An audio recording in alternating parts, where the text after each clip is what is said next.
Сайн байна уу? Намайг Нантанжил гэдэг. Би одоо шинэ ютубер болох гэж байгаа. Би 11 настай. Тэгээд одоо ерөнхийдөө бол гоё ютубер болно гэж бодож байгаа.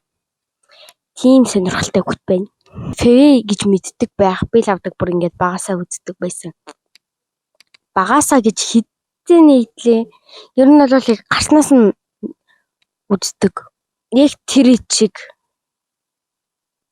өдөр тутмынхаа амьдралыг бичнэ. Тэгээд одоо удахгүй би 18 хүрэхлээр найзуудтайгаа хамт амьдрна гэж боддог байхгүй юу?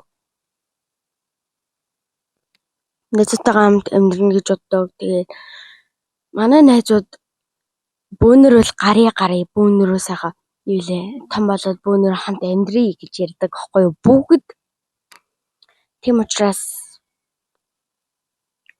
би ютубер болно гэж биш. Найзуудтайгаа хамт амьдрна гэж боддог. Би бол анимэнд бүр амар дуртай. Аним.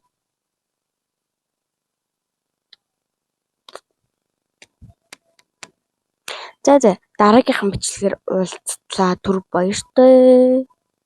Дараагийнхаа бичлэгтээ би ямар ч хамаагүй бичлэг хийн. Мигтэйгээ. Баяртай дараагийн бичлэг хүртэл.